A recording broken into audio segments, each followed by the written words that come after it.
Hoy por la mañana un lector mío, Juan Julio, me ha escrito acerca de un comentario de Néstor Martínez en su blog No sin grave daño en Infocatólica acerca de mi libro Las leyes del infierno. Bueno, iba a escribir algo, pero he dicho, le voy a contestar hablado y así es más rápido para mí y más cómodo.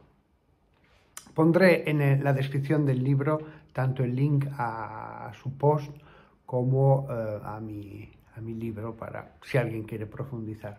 Pero es un comentario, simplemente lo que voy a hacer. Néstor, el autor, dice al principio de su post, hay un vídeo del padre Fortea donde, sin decir que el infierno está vacío, atenúa considerablemente las penas infernales. Creo que esta es la esencia de todo. Creo que es la esencia de su post y creo que refleja algo que sí que aparece en mi libro. Aunque yo intento dar una visión global del infierno, pero sí, es cierto lo que él dice. Ya comienzo diciendo que le agradezco que haya leído mi libro, porque hay gente que se pone a hablar de las cosas sin haberlas leído. Dice Néstor, el punto central, parece, en la tesis del padre Fortea es la negación de la pena de sentido, es decir, del sufrimiento corporal de los condenados. Tienes toda la razón. Ese es uno de los puntos esenciales de mi libro. Si hubiera que resumirlo en unos cuantos puntos, ese es uno de los esenciales. Tú en tu post defiendes lo contrario, siguiendo a Santo Tomás de Aquino. Sí, pero te hago notar una cosa, Néstor. Hoy día yo creo que no hay ningún tomista que esté dando clases en una cátedra de teología que defienda la pena de sentido. Probablemente si se lo dice, si no lo han meditado mucho, dudarán, pero que sea el fuego el que esté quemando el cuerpo de los condenados, yo creo que no vas a encontrar ni uno que dé clases de teología en una facultad, ni uno. Sobre este punto incides mucho en tu post, pero yo para hacer mi libro y mi tesis doctoral sí que tuve que leer bastante a ciertos autores, entre ellos el cardenal Ratzinger, que sí que habla de escatología. Bueno, yo no sé si has leído los textos escatológicos de Ratzinger, pero te encontrarás que no hay pena de sentido. Lo siento mucho si creías que amar a Santo Tomás significaba atarse a todas y cada una de las afirmaciones de la Suma. El cardenal Ratzinger no hay un solo momento en que hable de este tema, y sí que habla del infierno. No recuerdo ahora mismo, te lo digo con franqueza, si de forma expresa lo niega, pero ya el hecho de que hable de la escatología, pero nunca jamás de la pena de sentido, ya indica algo. Pero además, te lo digo con honestidad, no presté mucha atención a esto, porque si uno lee globalmente al cardenal Ratzinger, e incluso los escritos posteriores ya como papa, bien, está claro, se desprende esta afirmación. Incluso poco, pero también habla del purgatorio, lo menciono en mi tesis doctoral, incluso la visión del purgatorio va más en mi línea, claramente, por eso es uno de los argumentos que aduzco. Pero no me voy a meter ahora a hacer una conferencia sobre mi tesis del infierno. Lo que intento solamente decirte es que hoy día no hay tomistas que defiendan esto. Juan Pablo II jamás de los jamases mencionó la pena de sentido. Y desde luego el cardenal Ratzinger va en esa línea. Tú dirás, hombre, es un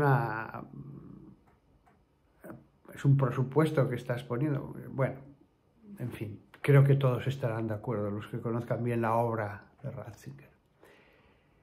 Recordemos dice Néstor que la pena de sentido, según los evangelios, no es solamente eterna, sino además incesante. Yo no lo niego. En mi libro no niego que haya un sufrimiento incesante. De hecho, lo afirmo muchas veces en mi libro. Pero date cuenta de lo que estás diciendo. Esa afirmación es tuya, ¿no? De Tomás... Vamos, perdón, la que acabo de leer es tuya. Que están al fuego, corporalmente sufriendo en sus cuerpos, no un fuego espiritual, al fuego material sobre sus carnes, todo el tiempo, día y noche.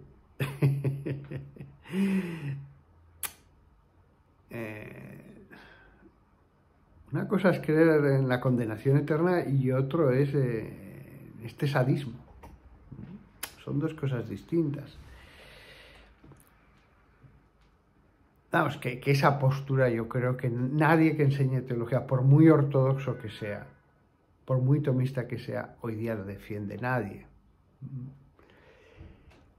Después, porque tú aduces los textos, no, todos conocemos esos textos. La cuestión es la exégesis y esa es la que doy positivamente en mi libro. Ofrezco una exégesis totalmente católica, con lo cual puedes estar de acuerdo o no, pero no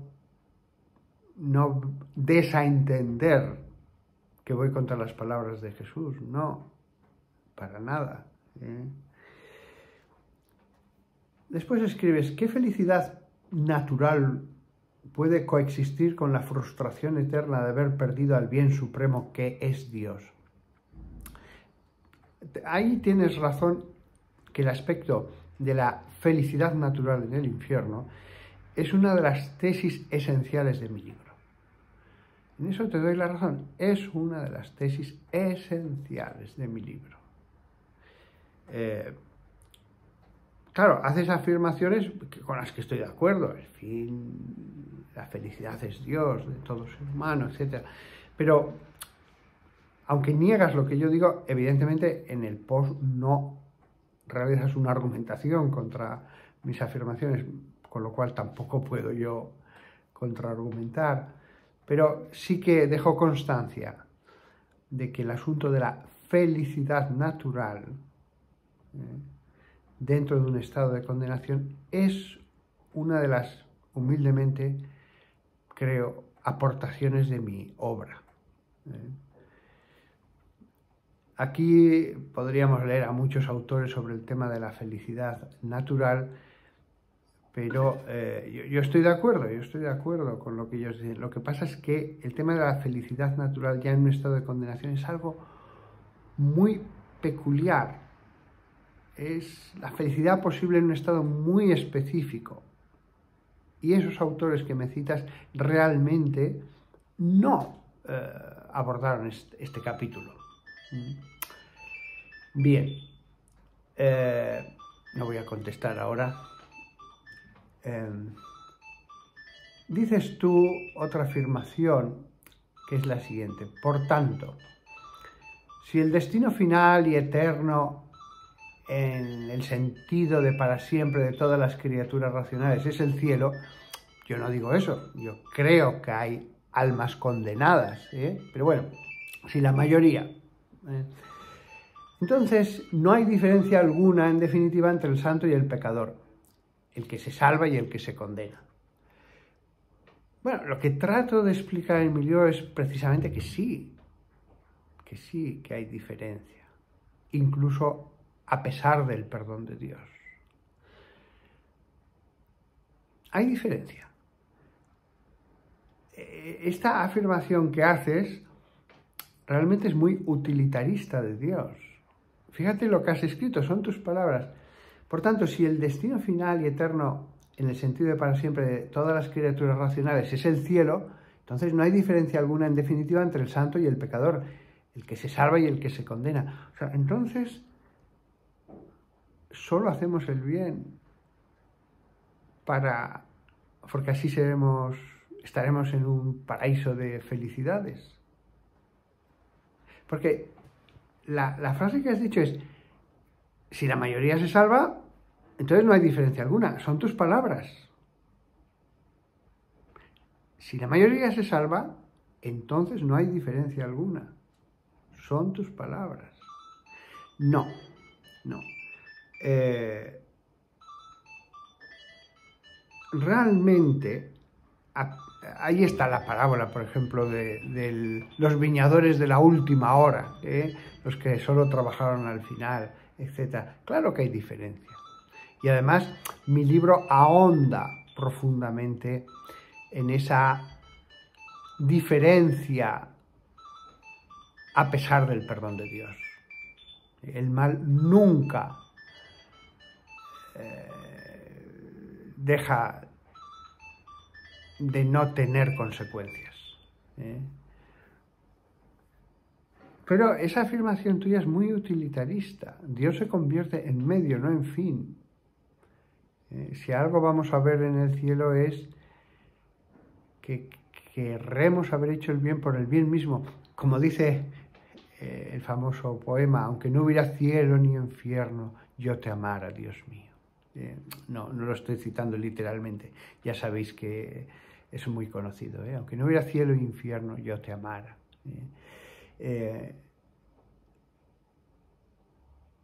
Pero claro, esa frase tuya es rotunda, es rotunda. Podrías haber usado otra expresión, pero dices no hay diferencia. Claro que hay diferencia, y eso ennoblece a muchos paganos que sin esperar ni el cielo ni el infierno, incluso ateos, hacen el bien y dejan de hacer el mal, y a veces con gran perjuicio de ellos mismos. Pero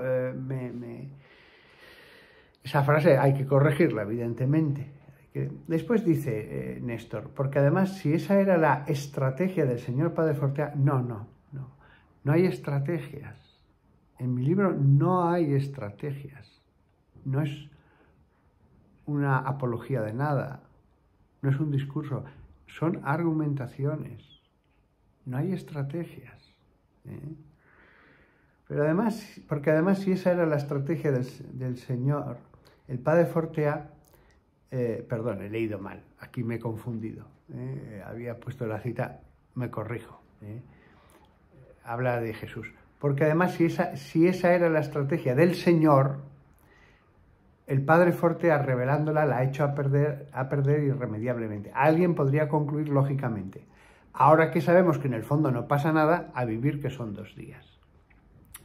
No, yo creo que esa visión hay que quitarla totalmente. Ya te digo que hay ateos que llegan al heroísmo de la inmolación por no hacer el mal y que se sacrifican a sí mismos por hacer el bien. Mientras que tú vuelves a referirte a lo mismo. Alguien podría concluir lógicamente, ahora que sabemos que en el fondo no pasa nada, a vivir que son 2 días. De nuevo, ahondas en esa visión del infierno y del cielo en el que Dios se convierte en medio, es utilitarista. Yo te sigo porque tú me das. Yo te obedezco porque tú me das esto. Si me lo vas a dar, ya no te sigo. ¿Entiendes el error del razonamiento? Por eso, en mi libro, contrariamente a lo que pareces haber entendido, específicamente hablo de que el bien y el mal tienen repercusiones en el yo para toda la eternidad. No, de verdad creo que otros autores y yo, a la hora de hablar del infierno, vamos a un nivel más profundo de este utilitarismo popular. Ahora que sabemos que en el fondo no pasa nada, a vivir que son 2 días. Bueno, y al final acabas con una frase. En definitiva, el método del Padre Fortea es ante todo inapropiado. ¿Vale? Pero no ha habido ninguna argumentación, Los versículos que has ofrecido, yo los ofrezco también. si hubieras querido argumentar, hubieras hecho una exégesis, un comentario a la exégesis que yo hago, pero no me vuelvas a repetir los versículos que yo mismo los pongo todos y más. Es un libro muy largo. Repetidamente acude a que le parece armonioso, es de sentido común, etc. Claro, yo no he visto el infierno. Yo no he visto el infierno. Yo trato de ofrecer una visión armoniosa que conjuga con la armonía que es Dios, con el bien que es Dios. Yo no he visto el infierno. Y yo hablo con humildad. Tus afirmaciones son muy rotundas. Yo muchas veces lo digo, me parece, considero, me inclino a pensar. Tu artículo claramente indica que lo que yo hago no está de acuerdo con las palabras de nuestro Señor. Bueno, son años de darle vueltas a esas palabras. Y leyendo también al cardenal Ratzinger, que me imagino que es muy caro para ti. Continúa Néstor. Si algo es obvio en la fe católica es que la revelación divina sobrepasa muchas veces lo que a nosotros nos parece sensato o armonioso. Y por eso el único método posible es apegarse a la Escritura, a la tradición y el magisterio de la Iglesia. Bueno, ya me dirás en qué momento yo contradigo cualquiera de esas cosas. Al final te queda la Escritura, pero claro, ya te he dicho que yo hago una exégesis y esa exégesis realmente creo que es la que no has abordado en tu argumentación. Mira, tú cuando dices el único método posible es apegarse a la Escritura, estás incurriendo, pienso yo, en la misma postura que aquellos que enviaban a todos los bautizados al limbo porque creían que no había otra forma de enfocar las palabras de nuestro Señor acerca del bautismo. Hoy día todos los teólogos, por más ortodoxos que sean, se han dado cuenta de que cabe otra exégesis de las palabras del Señor, que no estaban obligados a enviar al limbo. Te recuerdo también que Santo Tomás, San Agustín de Hipona, precisamente porque no podía superar esos versículos, enviaba a los niños al infierno, del sufrimiento eterno, porque él le dio muchas vueltas al tema y no veía cómo superar las afirmaciones de Jesús acerca del bautismo en relación a los niños no bautizados. Es un poco, te lo digo con caridad, lo que creo que te pasa a ti. Te aferras a unos versículos interpretados por Tomás de Aquino en un punto en el que ya los tomistas se han dado cuenta de que caben otras exégesis, que no la literal, la de que las carnes están ardiendo como en un asador día y noche. Tú lo has dicho, incesantemente, frente a una concepción que es la que explico yo en mi libro. Por eso la afirmación que haces final ya, el único método posible es apegarse a la Escritura, a la tradición. Claro, me deja muy tranquilo, ¿vale? Dime en qué me he alejado.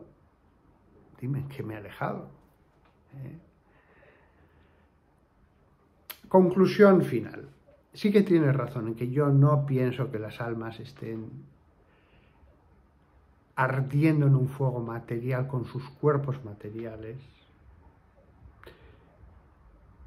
Y has hecho referencia a algo que sí que es esencial en mi libro: la felicidad natural en un estado de alejamiento eterno de Dios. Ese sí que es un punto central de mi libro.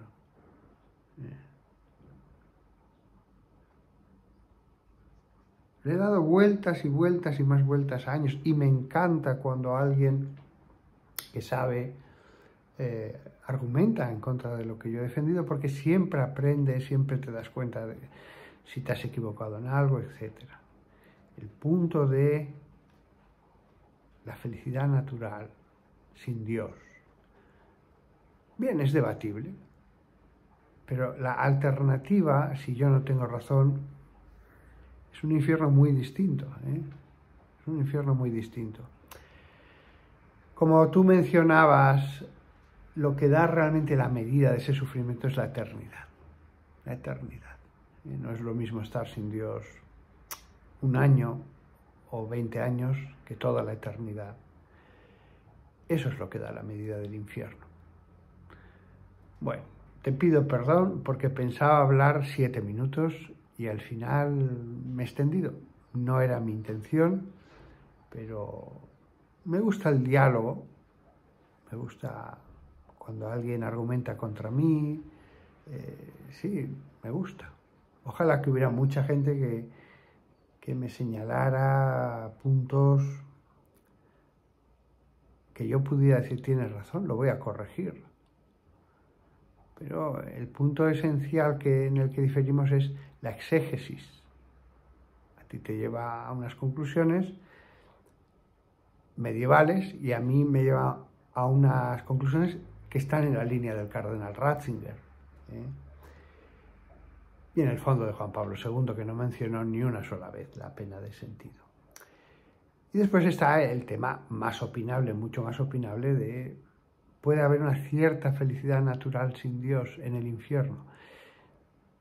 Yo sostengo que sí, y eso tiene unas implicaciones. Si alguien sostiene que no, el infierno es mucho más insoportable, incluso sin fuego del infierno, sin fuego material. Porque yo sí que creo que existe un fuego, pero es un fuego inmaterial, el fuego del remordimiento, del dolor que produce el pecado. Bueno, ha sido un momento de diálogo. Yo recibo muchas llamadas, y hablo, y podría haber sido una llamada larga con un filósofo. Tengo un filósofo que me llama a menudo y hablamos, o con un sacerdote. Bueno, esta vez ha sido contigo. Mi consejo, no creo que Ratzinger o Juan Pablo II hubieran hecho esos juicios respecto a mi libro, incluso aunque no hubieran estado de acuerdo. Incluso aunque no hubieran estado de acuerdo. De todas maneras, hago un apunte final. Tú tienes tu trabajo civil, aunque escribas un blog. Mi trabajo sí que es la teología. Yo sí que estoy leyendo continuamente los argumentos, contraargumentos, reflexiones, ensayos sobre estos temas. En fin, yo te animaría a que releas mi libro, pero con otra actitud. Porque a veces cuando se lee con una determinada actitud ya todo parece malo. Incluso te diré una cosa. Cuando yo era un joven recién salido del seminario, leí algunos libros de teología moderna con una actitud claramente llena de prejuicios. Hoy día he tenido que releer esas cosas diciendo, vaya, había más verdad de lo que pensaba. Sí, yo también. Hubo una época en la que me hubiera sentido muy inseguro de negar la pena de sentido en Tomás de Aquino, aunque siempre me pareció una barbaridad, eso también te lo digo, te lo confieso, siempre me pareció una barbaridad. Algo en mi interior me decía, esto no puede ser, el infierno no puede ser un asador de carne, aunque se regeneren los cuerpos.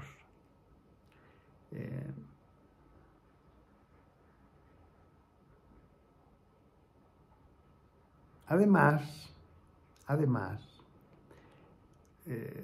yo en el libro sí que expongo versículos también de la Biblia que, en mi opinión, muestran cómo ese fuego es inmaterial.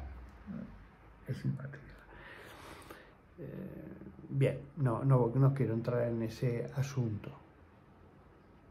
Pero, según cómo pienses que es el infierno, te advierto que vas a tener una visión del cristianismo y de la vida muy distinta, muy cruel. muy terrible, muy dura, muy severa, muy pesimista. Me decías en tu post, no lo he mencionado, que te parece poco que solo el 25% se condenara. Es verdad que después a las matices, pero decías, 25% no es mucho, es poco. Y Jesús dice que muchos se condenan. Es que, de verdad, aunque ahora digas, no, yo pienso que solo se condena al 5%. Esa mentalidad que subyace ya te da toda una visión del mundo, de la historia, de cómo tratar a los eclesiásticos. Claro, todos estamos entonces al borde de la condenación, todos, y ya no digamos nada a los paganos. No, pues Dios ayudará a los paganos. Pues, claro, pero es que 5% es mucho. Claro que especulo yo con ciertos números. ¿Hasta qué punto es razonable? Y de esos números nace una visión más optimista del mundo. Pero sí, la condenación eterna no debería superar cierre. Y dirás, hombre, esto es muy numérico. Ya, pero Santo Tomás de Aquino sí que tiene una cuestión en que habla de este asunto. Son más los que se condenan que los que se salvan, es el título de la cuestión, si no recuerdo mal. Y concluye que no. Pero es verdad, tienes razón en eso. Santo Tomás de Aquino sí que tenía una visión en la que se sentía obligado a creer que eran muchos los que se condenaban. Muchos. San Alfonso de María de Ligorio, en una de sus obras, llega a decir, creo que son más los obispos que se condenan los que se salvan. Pregúntale al cardenal Ratzinger qué piensa de eso. Se sonreirá y moverá la mano como diciendo, ¿qué voy a decir ante eso? Pero era un santo, es verdad que era un santo. En eso se equivocaba. En eso se equivocaba. Dependiendo de lo que pensemos, si son muchos o pocos, cambia toda nuestra visión de la Iglesia. Incluso del mismo Cristo. Yo creo en el Cristo de Neuben, en el libro La parábola del hijo pródigo. Ese es un Cristo en el que creo.